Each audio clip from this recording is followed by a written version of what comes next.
Afternoon.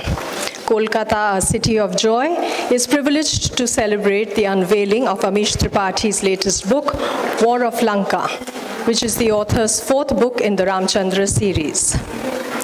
May I now invite Ms. Shilpa Sethi, Chairperson of YFlow Kolkata, to say a few words about the Prabha Khaitan Foundation and FICCI YFlow, and then take us through to the launch of the book. Good afternoon, everyone. Prabha Khaitan Foundation, in association with FICCI YFlow, is delighted to host Amish Tripathi's book launch in the dazzling venue of Hyatt Regency under the auspice of its stellar literary initiative called Kitaab. Today, in conversation with Mr. Tripathi, we have Ms. Aarti Gupta, past chairperson of Flow Kanpur. Let's welcome Mr. Amish Tripathi and conversationalist Ms. Aarti Gupta with a big round of applause, please.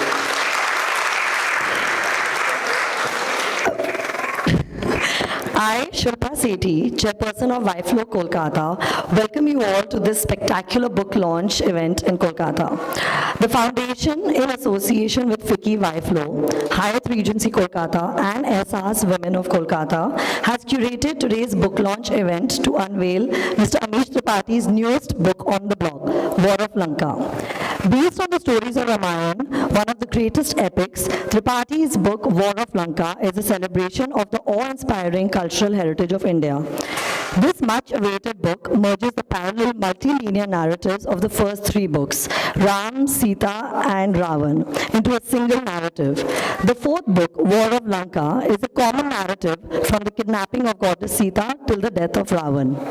Before we start the event, please allow me to say a few words about Prabha Khaitan Foundation. Prabha Khaitan Foundation is a Kolkata-based non-profit trust which was established in the 1980s by the late Dr. Prabha Khaitan, an eminent literature enthusiast, cultural activist, and staunch feminist. The foundation dedicatedly works to connect readers to the literary creations of authors and poets and showcases talented musicians, dancers, and performing artists through praiseworthy literary and cultural initiatives. Each initiative of the foundation enjoys a global identity and niche audience, creating the finest experiences and cultural landmarks on the global map. The foundation's activities and initiatives echoes the spirit of the national philosophy, unity and diversity. Among the bouquet of boutique literary initiatives, Kitaab holds a special place as it celebrates the birth of every new book and provides a platform for authors to showcase their newest literary creations to a discerning audience. The foundation has an active presence in more than 40 cities in India and overseas. The foundation enjoys the patronage of Shree Cement Limited and is ably assisted by distinguished associates, partners, and SR's Women of India in its effort to create a cultural capital. Young FICCI Ladies Organization, or as we call it YFlow, is the young chapter of FICCI Women Organization. FLOW is the female wing of Federation of Indian Chamber of Commerce of India Industry, FICCI. Young FLOW was launched in 2004 in Delhi. It's a unique platform for young women from diverse professional and entrepreneurial backgrounds to interact with each other, learn, explore new avenues, and launch their ideas in a supportive and nurturing environment. The primary objective of YFlow is to promote entrepreneurship and professional excellence in women. It acts as a catalyst for the social and economic advancement of women and society at large, and endeavors to make women aware of their strengths through its educational and vocational training programs, talks, seminars, panel discussions, and workshops on a vast range of subjects, especially concerning women and businesses. Allow me now to say a few words about the author and our conversationalist. Mr. Amish Tripathi is a diplomat and author. Amish published his first book in 2010 and has written 10 books, both fiction and non-fiction, till date, including the recently released War of Lanka. His books have sold 6 million copies and have been translated into 20 languages. Critics have said that his books are backed by tremendous research, deep thought, a rooted pride in India, and a liberal progressive outlook. The Week magazine acknowledged Amish as the fastest-selling author in Indian publishing history. Forbes India has regularly ranked him among the top 100 most influential celebrities in India. Amish was also selected as an Eisenhower Fellow, a prestigious American program for outstanding leaders from across the world in 2014. He won the 21st Century Icon Award in the UK in 2021 and the Golden Book Award for his novel Suhel Dev in 2022. He is also a host for TV documentaries, including for Discovery TV's highly acclaimed Legends of the Ramayana with Amish. He has taken over as the Minister, Culture at the Indian High Commission in the UK and the Director at the Nehru Centre in London in October 2019. Amish is an alumnus of the prestigious Indian Institute of Management, Calcutta, and he was given the Distinguished Alumnus Award by IIM Calcutta in 2017. He's worked for 14 years in financial services industry before turning into a full-time writer. Ms. Aarti Gupta is an Ehsaas woman of Kanpur. She's an eminent member of Wiki Flow. Ms. Gupta cherishes a deep love for literature. I would now like to call upon Ma'am Isha Datta. Yes, Mr. Amish Tripathi and Ms. Aarti Gupta to join us on the stage, please. I'd also like to request my fellow Ehsaas women of Kolkata, Ms. Donna Ganguly and Malika Verma to join us on stage, as well as Ms. Shilpa Sethi, Chairperson YFlow Kolkata, Ms. Anindita Chatterjee, Executive Trustee of the Prabha Khaitan Foundation, and Manisha Jain, Branding and Communication Chief of Prabha Khaitan Foundation to join us.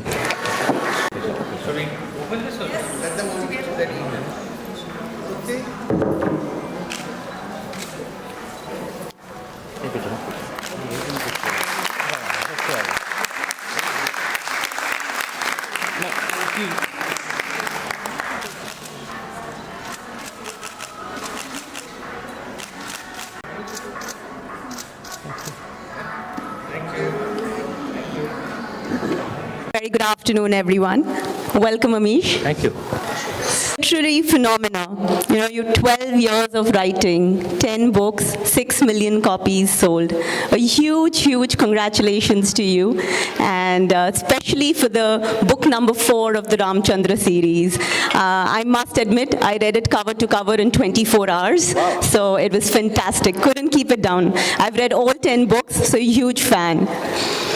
You know, before I focus on the book, my first question is, what was that inner calling that made a banker convert to an author, and that to an Indian mythology? I would have expected something about stock market. Stock markets, yeah. Stock markets or maybe campus romance novels. Look, the point is actually I wasn't really looking to be an author. I was always a voracious reader. In my family, everyone reads a lot. I read on average at least 5-6 books per month. I've been reading at that pace for decades, but I never displayed any, and I've said this often, I don't hide it, I never displayed any creative abilities when I was young.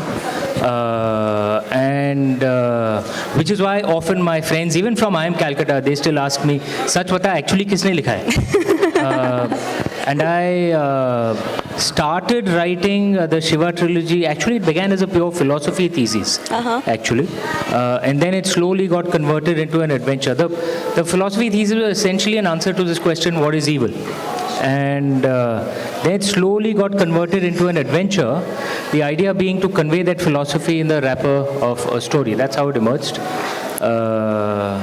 And I was as surprised as anyone else that it took off. And then I wrote the second book, and that also took off. Then I resigned from my book. And took off, and how? Like 6 million copies. Amazing. All started by... So initially it was rejected by every publisher though. Story of every startup, huh? I self-published my first book actually. No, seriously, I self-published my first book. So, Amish, with the Ramchandra series, you've drawn the base narrative from a tale that's known to almost every Indian, you know, a tale as old as time, one might say. Did you feel any added pressure for adapting such a foundational scripture? Good question. I think one will feel pressure if if I would think that I am the one, the genius adapting this. But if I realize what the truth is, that I'm not the one adapting it, I am just, I'm not the one adapting it. I genuinely believe that. I actually believe the stories are a blessing. It's difficult to explain. I've said it often. I actually open the laptop and a parallel universe opens up. Oh, wow. And I just record what I see. I can actually see those characters. I can hear their voices. I can feel their emotions. I can hear their thoughts. In many ways, that parallel universe is more real than this universe that we live in. Which is why I love writing so much. It's the only part of my life where I'm completely instinctive, completely emotion-driven. Otherwise, I'm a very left-brain, logical, rational. I'm a BSc Maths graduate. So, as left-brain banker, as I'm Calcutta, So, IIM Calcutta, as I'm sure you're aware, is the more quantitative of the IIMs. So every other part of my life, I'm very rational, logical. This is the only part of my life I'm completely instinctive. So it just flows. It's not that I'm trying to adapt something. It just comes to me. It's Lord Shiva's blessings, and I just record what I see. If I do it that way, it's actually the easiest job in the world. I don't have to do anything. He's doing the work. I'm just a medium. Lovely. I totally understand the logical side. I'm an economist myself, so but no creative side like you. So no, but in our ancient way, there was this belief that we need a balance between the left brain and the right brain. In this modern westernized world, we have this cult of rationality. Yes. Right? And there is a space, of course, for the rational, right? And I'm as rational as they come in many other parts of my life. In my contract negotiations, so I made money even from my first book. So I negotiated my contract well. My wallet has the currency notes in my wallet are organized denomination-wise, facing right side up. I'm that obsessive. Right? But books for me is like, is the right brain, complete emotions. I feel it's a spiritual experience. In our ancient way, it was believed that the right brain is the seat of the Devi, of the goddess. Yeah. It's the seat of emotions, the seat of instinct, the seat of creativity. And you know how it is with a goddess. There's not always a logic or rationale, right? You go with the emotions, right? And we must do all creative. All of us must find something creative. It balances us, right? The Lord Shiva without Parvati Ma is imbalanced, and vice versa. So our ancient education system used to attempt to find a balance between the two. Our modern Western education system is very left brain, very logical, rational. That's important, but it can't be the only thing that you do. The Western education kind of boxes you into type A, type B personalities, it's a cult of rationality. Sure. Following up on that question, you've also taken a lot of interesting fictional liberties with both Meluha and Ramchandra series. Lots of intricate backstories and characters added. How do you make this decision as a writer to fictionalize parts of the narrative or to keep the original script? Is it about fleshing out the missing stories, or is it about something which inspires you creatively? This thing of that we'll match the original version gives rise to the obvious question that what is the original version, right? So, pop quiz out here, is Lakshman Rekha there in the Ramayana? I love asking this repeatedly. Who says Lakshman Rekha is not there in the Ramayana? One. Anyone else? Anyone else wants to be brave? Yeah, a round of applause for her. She's right, actually. The original Valmiki Ramayana does not have the Lakshman Rekha, actually. It's mentioned in some of the later devotional versions of the Ramayana. So, the Bengali version is the Kritibhashi Ramayana, which is one of the devotional versions of the Ramayana. Kamba Ramayanam is also devotional. Ramcharitmanas Goswami Tulsidas Ji is the most famous of the devotional Ramayans. So, many of these have the Lakshman Rekha, but even they are not exactly like how it is in the 1980s television serial. The version that all of us modern Indians had of the Lakshman Rekha, Lakshmanji takes out his arrow, and draws a line. Yeah, that's a 1980s television serial. Okay. But I respect the 80s television serial. Ramanand Sagarji did a good job. But the point was, he took his own interpretation of it. And to me, this is symbolic of the Indian way. There's a lovely line, Hari Ananta, Hari Katha Ananta, that the forms of God are many and the stories of the gods are as many, right? And each age, each person who makes, and it's not like liberty. This creative liberty is a very Western, term. The entire aura around it is this brave artist taking on the evil establishment and doing something new. That's not how those of us who write or have the honor of writing something on the Mahabharata or the Ramayana or our Puranas, we don't see ourselves as brave rebels, doing something new. We see ourselves as very devoted people who are just making another interpretation at the feet of our god and goddesses, right? So it's just another very respectful interpretation. If you do it that way, then it's just what comes to you, and you just write it that way. Which is why you'll find there are so many versions of our stories, right? It's not just the Ramayana. You'll be surprised how many versions there are of the Mahabharata. You'll be surprised even in traditional temple worship there are so many different interpretations. So Lord Kartik, I'm sure everyone is aware of out here. We worship him as the son of the goddess. So is he a bachelor or is he married? Bachelor? Everyone say, who all say bachelor? Raise your hands. No, bachelor. Yeah? Lord Kartik is a bachelor? Okay, how many say he is married? Yeah? And the rest have no opinion. So Secretly married. correct. Now you will notice I raise my hands both times, right? Yeah, because in North India, at least everywhere, Maharashtra northwards, including West Bengal, the traditional thing was Lord Kartik is a bachelor, right? The traditional thing. So much, and he is the general of the gods. So in many parts, at least in UP, I think in West Bengal as well, women wouldn't enter a Lord Kartik temple because they were scared their fathers or brothers or husbands would go join the army, right? And they didn't want them to do that, because they might die. But in South India, any South Indians here? I'm from Yeah. So in South India, Lord Kartik has two wives, Valli ji and Sena ji, right? Again, this shows in every area. So, and in South India, by the way, women enter Lord Kartik temples very peacefully, no problem, right? Because they are not scared of losing their brothers or husbands or fathers to war, okay, out there. So the thing is that even in forms of worship, this is an intuitive Indian way. We are comfortable with multiple truths. As long as you do it with respect. That's what I do with my stories. So yours is another devotional version. I like how you put it of the Ramayana. Look, I certainly don't see myself as some westernized, person trying to reform. I'm not like that. I'm very proudly Indian. I'm putting a different interpretation. That's all. A different, respectful interpretation. Lovely. Amish, I'm also a huge fan of the multilinear approach which you've used for the Ramchandra series, right? I believe it's called the Rashomon effect. There's a Japanese, you've done your research? Yes. There's a Japanese movie called Rashomon, yeah. Of course, and where there are contradicting versions or different perspectives presented from different characters of the same event.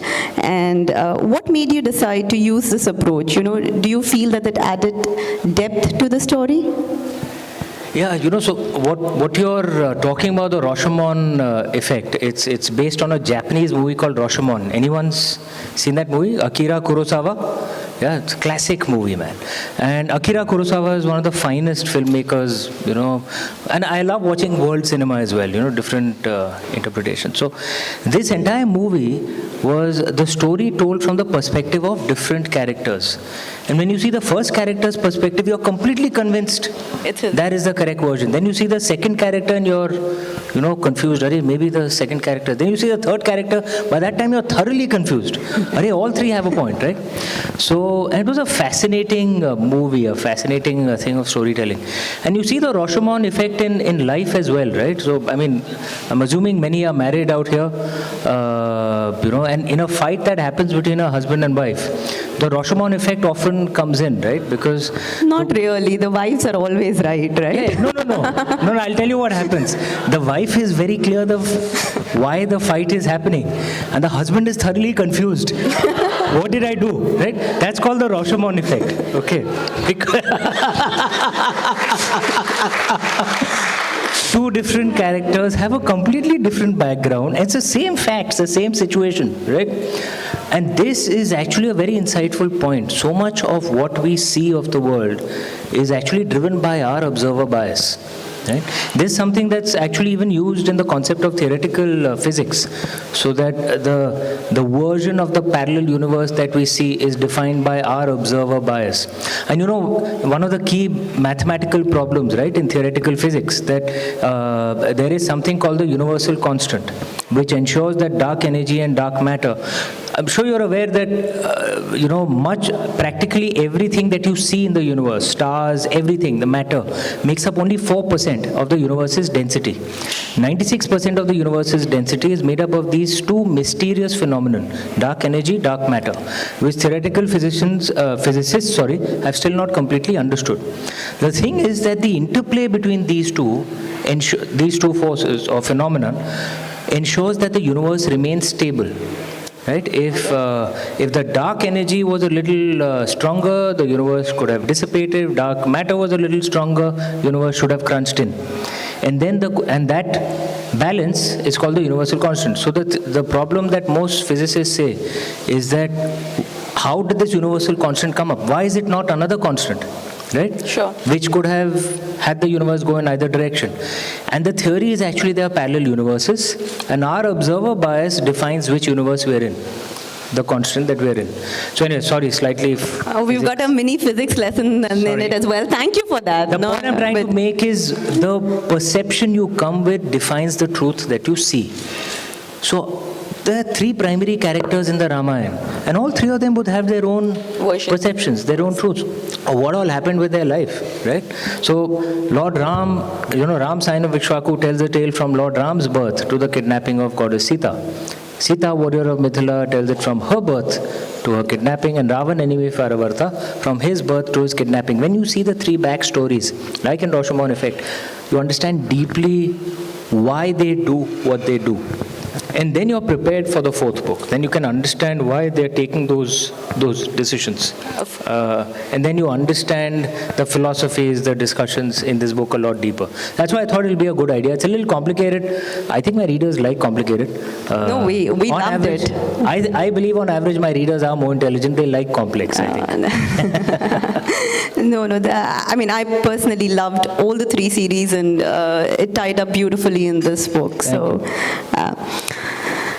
Amish, I have to say, I really enjoyed how you empowered Sita's character in Sita, the warrior of Mithila. It was so refreshing to see her portrayed as a strong warrior princess in her own right, as capable of being Ram's equal. And it was equally intriguing to see Ram as an inspiration for many husbands everywhere. He was supportive to Sita. He was not threatened by her power or glory. Did you intentionally mean to show that women should also be celebrated for courage and independence? I'd love to take credit for it, and because that makes me appear very cool. But genuinely, it's sad that our education system doesn't teach enough of our own traditional scriptures.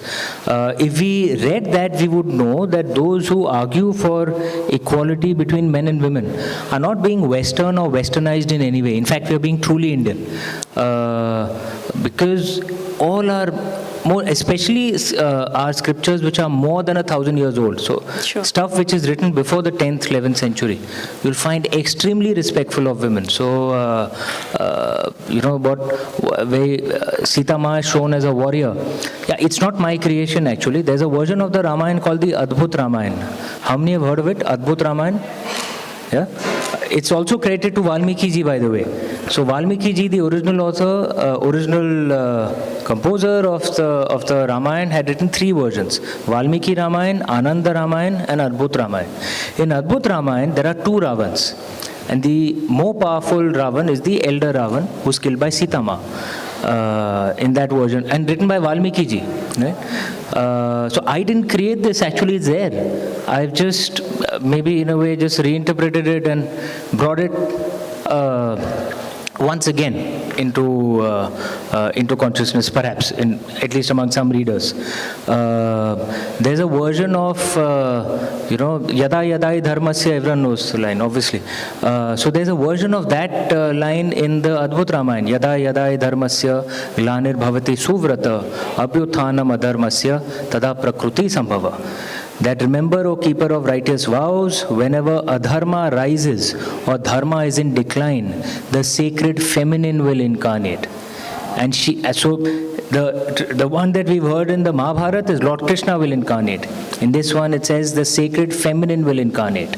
And she will defend dharma, she will protect us. Which is our oldest scripture? Indian? Rig Veda? Yeah? So the Rig Veda is hymns written by rishis, who are equivalent of the prophets and messiahs of the Middle Eastern religion.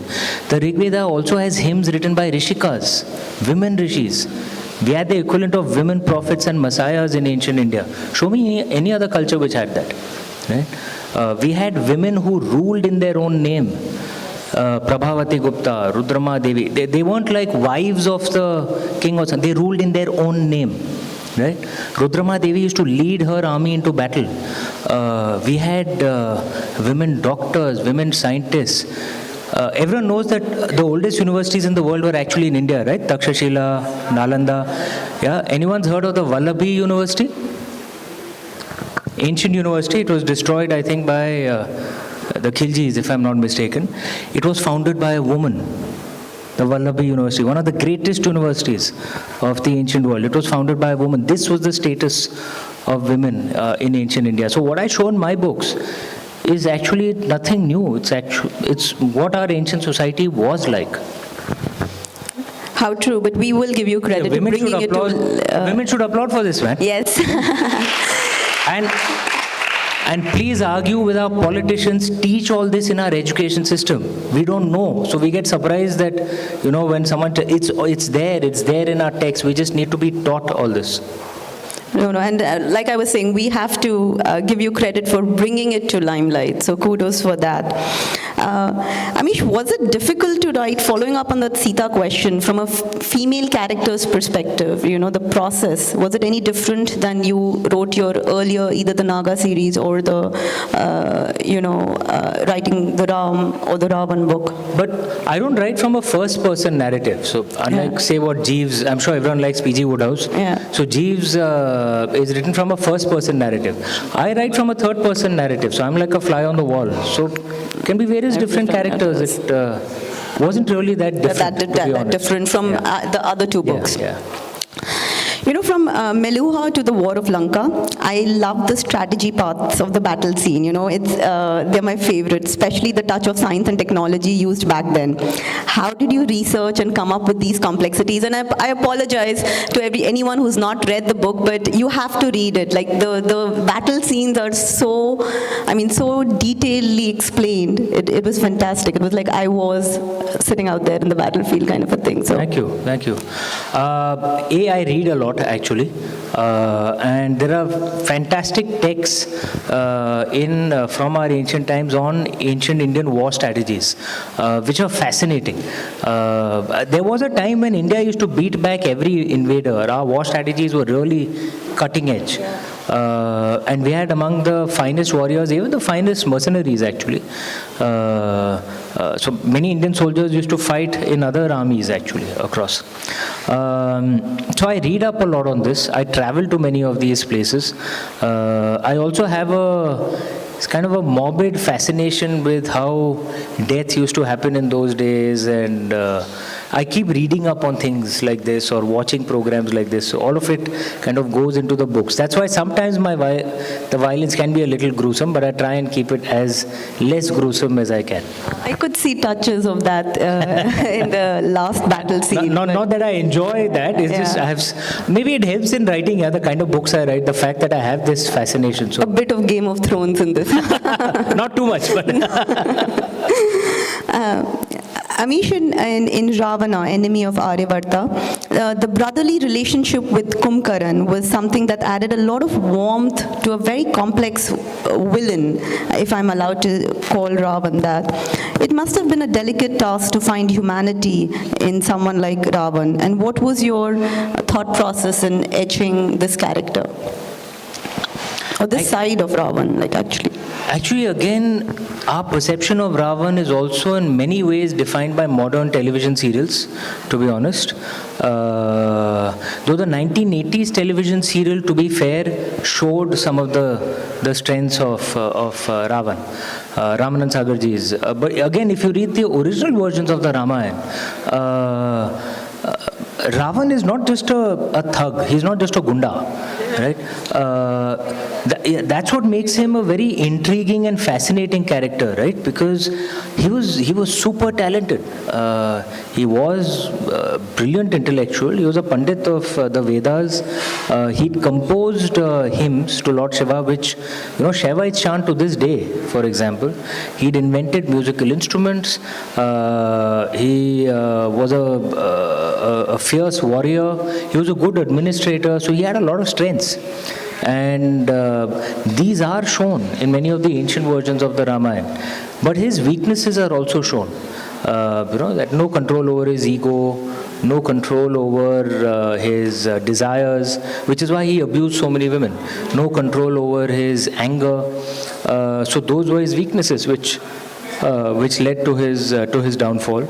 And Ravan, even in terms of folk traditions, because in the modern day we are told Ravan could be a Lankan or a Tamilian. There's no ancient text which says that actually. The oldest temples to Ravan are actually in the north. He was most probably born just ahead of Noida. There's a place called Vishrak. So he was probably born there. Yeah, he was a Delhi boy actually. Whenever I say that, people, hence the anger issues. But his oldest temple is actually at this place called Vishrak, just ahead of Noida. His wife, Mandodari, was from Mandsaur, which is on the Rajasthan MP border. And he'd actually gone to Lanka and, kicked out the original ruler, Kuber. So, it makes him a very fascinating character. His journey, so I guess, again, my book is closer to the ancient versions of the way they looked at him. Rather than the more modern, more simplistic. We've absorbed many of these westerns, very simplistic, black, white, good, evil. We've absorbed many of those things, which is why perhaps we see Ravan in a particular light in the modern day. In ancient times, our ancestors saw things in a very nuanced way. Sure, it was really fascinating to see this side of how you've depicted him. Amish, outside of your books, 4 jobs simultaneously, it should be mentioned, you work as the cultural diplomat with Indian government, you host TV documentaries, a producer and an author. I would not ask you which role do you enjoy the most, because writing. I'm sure, of course, I was going to say that. I'm sure writing is closest to your heart. But maybe tell the audience something you enjoy about each role. What do you enjoy most about each role? Good, interesting question. The documentary host role, in fact, I just got into. We just did a documentary for Discovery TV. I don't know how many of you have seen that. No, thank you. Those of you who haven't, it's out on Discovery TV or on Discovery Plus, I think. Yeah, Discovery Plus. You check it out. It's a 3-episode series.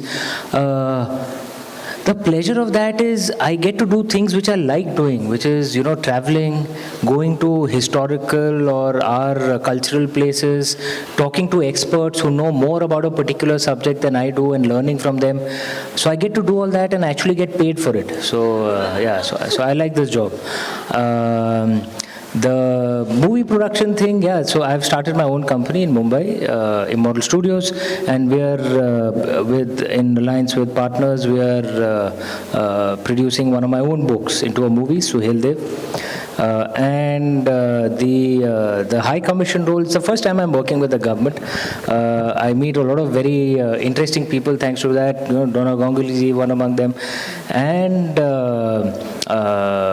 it's been a huge learning experience because I'm a private sector guy and we are like, chalo abhi decision lo and get it moving. Whereas the government, there is a method to how things work.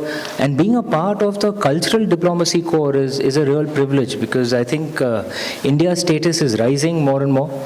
We will become a far more serious player in any serious power with enough hard power then gets into the soft power space. India is the 5th largest economy in the world right now. We just went ahead of the UK. I'm sure all of you are aware of that. The last time that happened was 150 years ago when our GDP was higher than the UK's. And over chasing power parity basis, India's per capita income will become higher than every single European's per capita income. The last time that happened was 900 years ago. We are going to very rapidly come back to the status that we had a long, long time back. And as a part of that, as hard power rises, naturally your cultural influence will also rise. Of course. It's a very exciting time to be in this space, very exciting time to be an Indian. And I get to be a part of this journey because of my diplomatic role. Amazing. Amish, you've reignited interest in ancient scriptures for a lot of young Indians, both living in India and abroad, You've made characters exciting, relatable for modern readers. What do you have to say to the defenders of tradition who insist on old-school, deified approach to these figures? Do you see worship coexisting with relatability and modern sensibilities? Perhaps maybe not in other countries or religions. In our country, yeah. And in fact, that's the way it has always been. You see the way we approach our gods and goddesses, it's almost like we have an emotional relationship with them. Of course. I don't know how many of you saw this wonderful snap I tweeted out. It was a viral photo of a very small, boy. I think it was in Maharashtra, and there was a lovely small murti of Ganesh ji. It was probably before Ganesh Visarjan. It was raining, and the boy had opened the umbrella and was holding it over Ganeshji, letting himself get wet. Okay? And because that was Bal Ganesh, and he was, I have to take care of him, right? And that photo just in many ways showed the way we approach our gods. We have emotions attached to them. We see them as, as our fathers, as our mothers, as our siblings, and we are attached to them. I think that's one of the reasons we are the only pagan culture, quote-unquote pagan culture, that is still alive. Because the gods and goddesses are not distant from us. They are very, very dear, very close to us. And this is the way India's culture has always been. So again, I don't think I'm doing anything new actually. You see that in the way the Durga Pandal, the Pandals happen, and the way Ganesh Visarjan happens in Mumbai.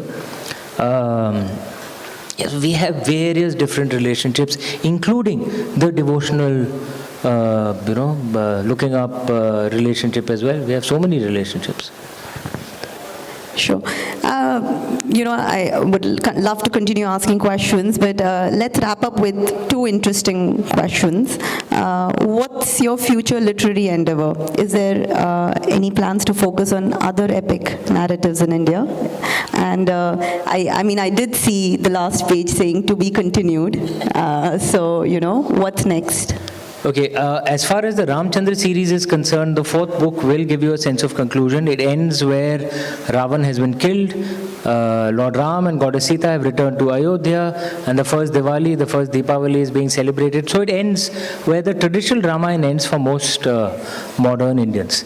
There is a 5th book, which I will release many years later. That is a book, because I might do another series in the middle, but this will give you a sense of conclusion, don't worry. That book links the Ramchandra series and the Shiva trilogy. one of the ways of seeing the Ramchandra series, it's a 1500 year prequel to the events of the Shiva trilogy. So that fifth book will actually connect these two. That fifth book is called Rise of Meluha. So it will connect the Ramchandra series to the Shiva trilogy. In terms of other ideas, I have various story ideas, one on the Mahabharata, one on various story ideas. But I think the one I'm not sure as yet, but the one I think I might take up is something very different, actually set in the modern day, set in London and India. It has elements of gaming, of time travel, perhaps even aliens. It's a very, very different genre. I'm very excited by it. The reason I want to take it up is there's this person I desperately want to impress. His name is Neil, my son. He's 13 years old. And much to my chagrin, I am not his number one author. I'm his number two author. He keeps telling me, Dad, you're a very close number two, but you're not number one. Because, you don't have dragons and you don't have fantasy. And he said, I want to see that. So I'm going to write something which is, I have to be his favorite author. Who is his favorite author, Amish, if I may ask? His favorite author? Yeah. अरे यार साला George R.R. Martin साला कंबल पिटाई करनी चाहिए उसे. So my last question is, we all read Amish Tripathi, but what does Amish Tripathi read? And do you have any inspirational writers? And what do you read to unwind, relax? Actually, I read a lot. As I said, I read 5-6 books per month. So to give an all-time favorite thing is kind of difficult. And I read non-fiction. 90% of my reading is non-fiction. So I normally answer this is off the books I'm reading right now, which one is kind of inspiring. So I'm reading a book by Kevin Rudd, An Inevitable War, ? Kevin Rudd is a former Australian Prime Minister, as I'm sure many of you are aware, and he's written a very interesting scholarly book on the geopolitical conflict between the US and China. And this is something that's going to impact all of us. All of us need to understand what's going on. The next 10 years is going to be difficult. There's going to be a lot of chaos. And we've seen the last 2-3 years already. And a lot of it is driven by US-China geopolitical conflicts and their relationship. So this book explores that in great detail. It's a very insightful read. Kevin Rudd. Wonderful. Thank you, Amish. This has been absolutely delightful. I must say once again that highly recommend everyone to read this. It was a bit goosebumpy because Diwali is right around the corner, and actually reading, Ravan dying and Ram and Sita going back to Ayodhya. I'm really looking forward to burning those diyas. So thank you so much. Perfect timing. I think we have time for some audience questions. So if we can take up some questions from the audience. Hi. Huge fan, again, reader of all the books. Thank you. And I actually want to tell you a small instance followed by 2 questions, if you don't mind. The first book, Meluha, when I was reading, I was in a flight and I was sitting next to this very old man who saw and got intrigued by the cover. And he's like, what are you reading and what is it about? And the moment that I said that Shiva is being depicted as a human being, he got offended, and how? Saying that, oh my God, are you telling me that all my beliefs for 80 years of my life are going down the drain with this book? So I just wanted to ask you that depiction of Shiva being a human, and what's your thought behind it? And the second one that you kept saying right now in the interview, that Ravan was the one who wrote hymns for Lord Shiva. And then the series for the Shiva, he keeps praying to Lord Ram. So how does that happen? That is kind of, a bit of it is contradicting, isn't it? Okay. One, the Indian, the dharmic approach to the divine, can be seen at 4 levels, if I'm simplifying it a little bit. One is the Nirgun Nirakar concept, formless God. You can't even call that God a he or a she, so because it's beyond gender. We Shaivites call that God also Shiva, the Nirgun Nirakar. Then there's the Akar concept of God, where God takes a form to come closer to us. So like how we see Lord Shiva in the traditional form, Lord Vishnu. No, Akar, they've taken a form. So Nirgun Nirakar is no no form, right? So how we traditionally see Lord Vishnu or Lord Shiva, with the Trishul, etc. That's Akar. And the third concept is the avatar concept, where the gods or goddesses take birth on in our world, on Bhulok, and then as human beings or as anything else, there can be a Varaha avatar, Matsya avatar, and fulfill their karma and go back up. And the fourth is where a human being becomes a god, right? Like Gautam Buddha. And in fact, actually, that's what Namaste, everyone knows what Namaste is actually supposed to mean, right? It's not hello. It's actually, I bow to the divine within you, right? That's what Namaste is actually supposed to mean, which is actually a connection to that old thing, that a human being can become divine.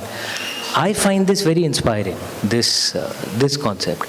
And then you'll find that there are stories across from our scriptures which have approached stories of the divine from all four perspectives. So the plays of Bhasa, for example, the greatest Sanskrit playwright, Pancharatra, etc., all actually approach it, which are 2,000 years old or something, all approach it from this human beings becoming divine perspective.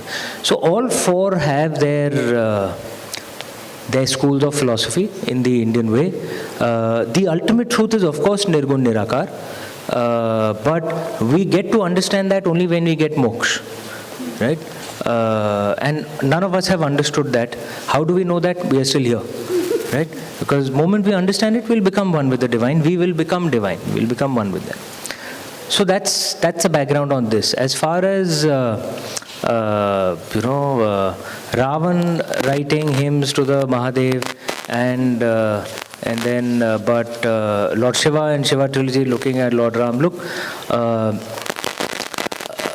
there is this hymn in the Rig Veda called the hymn of Keshan. Kesh, you know what it means, right? Hair. So Keshan means the long-haired one. Right? If you read that hymn, any Shaivite will tell you it's actually Lord Shiva being described. Because it says, his fame spread from the western sea to the eastern sea. That's what our ancestors called Arabian Sea and Bay of Bengal. He walked clothed in the sky, which is, without any clothes. We know Lord Shiva did that. He danced brilliantly. And the hymn ends with that, and Keshan sat and drank poison. We know he did that too. The interesting thing, it says, and Keshan sat and drank poison with Rudra. Okay. Now there's a hymn that's there in the Rig Veda. You'll notice many Shaivites who follow the Shaivite Puranas also, the way we look at Lord Shiva, who's very calm, who, yes, at times can lose his temper, but it's almost like like we almost have a right on him. We'll just say, you have to do this for us, I'm your devotee, you have to do it, right? Whereas in his Rudra form, it's a very different relationship. We're almost afraid of him, right? And you notice in the Shaivite Puranas, even the physical description of Lord Rudra is actually quite radically different from Lord Shiva's description. This coupled with the hymn on the Rig Veda, could it be, I don't know what the truth is, but could it be that Lord Rudra and Lord Shiva were both Mahadevs and two different forms? And the one that Ravan and Lord Ram worshipped was Lord Rudra, and Lord Shiva came after. Now, is this the truth? I don't know. But this is my attempt to kind of make sense of the contradiction. I don't know what the truth is. Only Lord Shiva knows what the truth is. But this is my attempt. Can I add in something? Yes, ma'am. I don't think so that Lord Shiva and Lord Rudra are different. It's just that, say, when Lord Shiva opens his third eye, he becomes and when the third eye opens, when the unjust comes to play in the world, and that is the time when he takes the form of Lord Rudra. Fair. And the Tandav starts, and there's that interpretation. Maybe too. that is the difference. And one of the interesting things with an Indian mind is we are all very comfortable with contradictions. You'll notice most Indians can have contradictory thoughts in our own mind. So my books are written from the perspective of plausibility. So there's no magic or fantasy elements in there. So within the book, someone will refer to Lord Shiva as Shiva, and I'll write it that way. But when I'm speaking normally, I can never just say just Shiva. I will say Lord Shiva. If you think about it, it's contradictory, but we Indians, we are comfortable with it. I'm talking about the theory that goes into my books, that's all. I have some very basic question Yes, for ma'am. you. When is it that your interest in I'm not going to say mythology, but in our scriptures grew? I mean, when did you start reading about it in detail? And was it from a young age? Were you influenced by your family around or that? That is my first question. And the second one is, when you read these scriptures, do you read them in which form? What is your source? Like, are they written out in a language that you can read, or you go through interpretations, or what? These are. Knowledge essentially comes from my family, good fortune of birth. Sadly, the education system we have is so colonial and still colonized. We learn very little about our own culture. The entire aim of our education system is padha likha ke bacche ko अंग्रेज banao. I was lucky that the family I was born into was very deeply. My grandfather was a Pandit at Vishwanathji. He used to teach at Banaras Hindu University. My grandfather from my father's side, and my grandmother on my mother's side was also a teacher at Gwalior. So our family had that atmosphere. So good fortune of birth, I learned a lot from there. I heard many of these stories, which is the traditional way. You're supposed to hear and ask questions rather than just read, because you can't ask questions to a book. You understand deeply only when you ask questions. So I learned much of this actually the traditional way. I read a lot as well. I read in English and Hindi very comfortably. Sanskrit, my grandfather knew Sanskrit extremely well. He was a master's in Sanskrit as well from BHU. My father knew Sanskrit far better than I do, obviously, but not as well as my grandfather did, and mine is much lower. So I'm dependent more on English and Hindi. But these texts are all available on the web. Practically all our scriptures, not just our religious scriptures, many scientific texts, medical texts, they are all available on the web. Many of them have been scanned. So they are readable, but they need to be translated. And again, we are such unworthy descendants of really kick-ass ancestors that we haven't even translated most of these texts, let alone study them. So that's one of the sad things of the India of today. Hopefully we will improve and we'll start translating and studying many of these texts. Yeah, so this is because you've really read the scriptures and you've done research over many years. In our religion, we have something called Devarigon, that's how it's pronounced in Bengali, and Rakushgon. So how did this originate, the concept of Gon? And you had said that, I don't know, in Hindu astrology, the gun thing. Gana. So, Gana, okay. Yeah, okay. So how did this idea come about? This, yes. Dev and there's Gana, Devari. So Dev is considered to be descendants of God. Devari is humans, and Rakshas is like, because that's how Ravana is associated with it. So how did this concept come about? And it's still Very prevalent. Firstly, thank you for clarifying Gan, because I was thinking of Gaon. So for some reason, I was on the wrong track. Sorry, I've studied in Calcutta. I should have caught on, but okay. Firstly, the Devas and Asuras are actually cousins. So I don't know how many of you know this. They are both descendants of Saptarishi Kashyap. The Devas from Aditi and the Asuras from Diti. But they're both, they're half brothers actually, not cousins. Same father, two different mothers. And the way we see Devas and Asuras, again in the modern day, we see Asuras as, green-skinned with horns, and that's, again, those are comic books actually. It's not the way it was described in ancient times. So the Devas had strengths and areas of improvement, as did the Asuras, right? And there were some Asuras who were very noble, like Prahlad, for example. Like Bali, for example, they were Asuras, right? And there were some devas who made, who did things that can be seriously questioned. Like what Lord Indra did. With Ahalya ji. That was wrong, right? What he did. Sorry? Yeah. Now, so actually, again, what I was saying earlier, our ancestors saw things in a far more nuanced way. It's only now that we are actually approaching what was a very nuanced, sophisticated culture with very, in my opinion, childish Western lenses. Because I've noticed the Westerners, Middle Easterners have this very deep desire to see everything in good, bad, black, white. They simply cannot see nuance.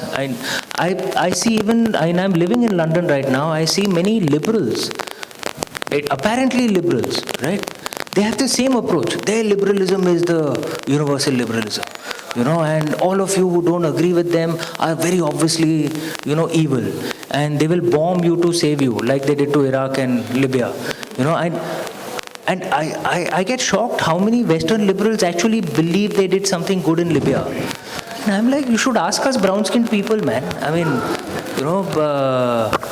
I'd actually told one of them this, that whenever any Western liberal comes and tells us, I'm a white Western liberal, I want to come and save you, that's when we brown people run to the hills, because we know a few 100,000 of us are about to be killed, right? So you notice even modern liberalism in the West is very black, white, good, evil. You don't follow my truth, you will burn in hell for eternity. It's, in my mind, a very childish approach, because the real world is actually very nuanced.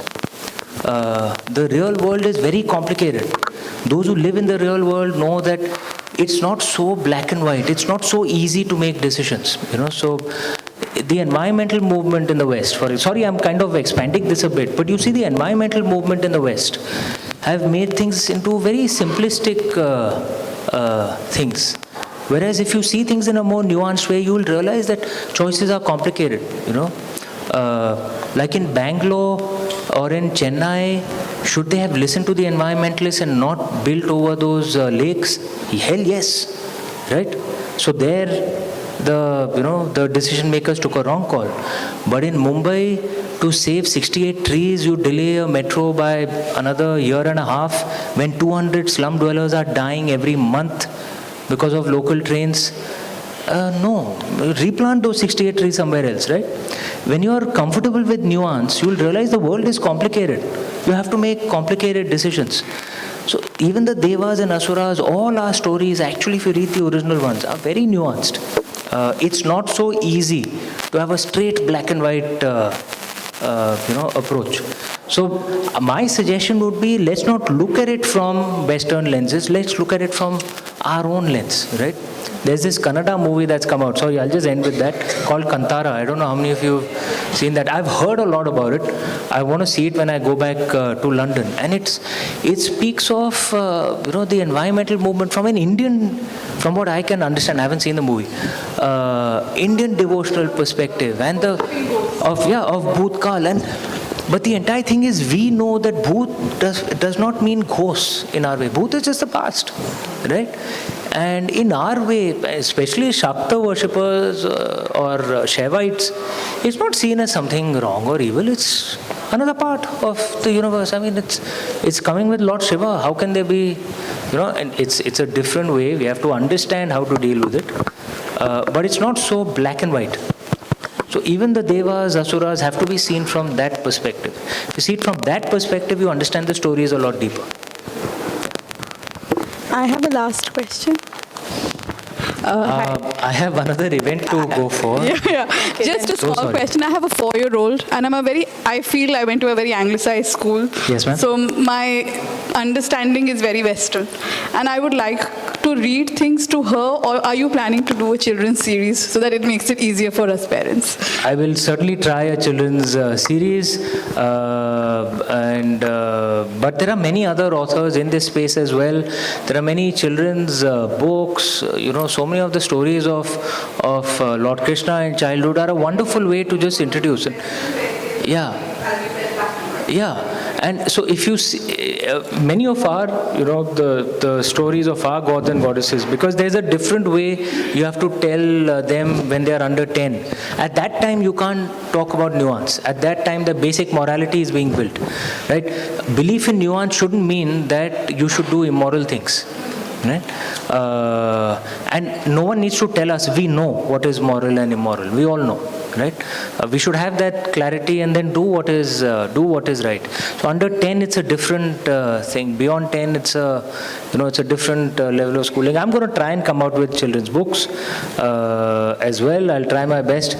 That'll be the 5th job then.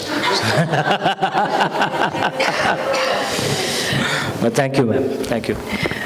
Okay, thank you, Amish and Aarti. I think that was one of the most educative and interesting afternoons in a long, long time. May I request Donna Ganguly, SAS Woman of Kolkata, to please come up and felicitate Amish.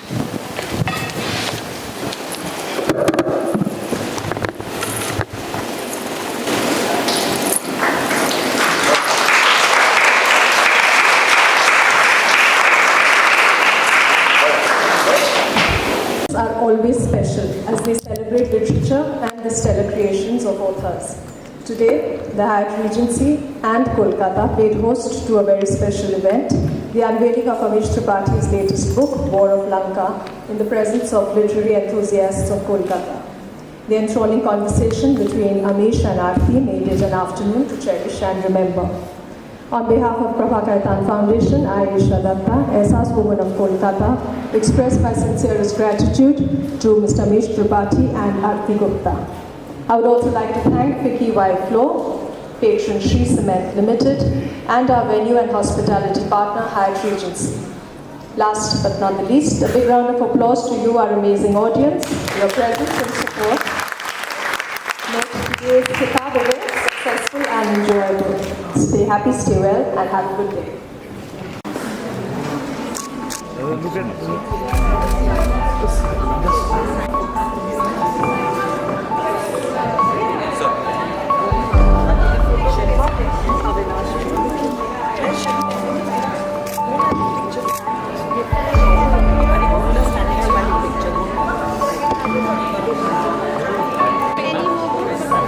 One second, I just need to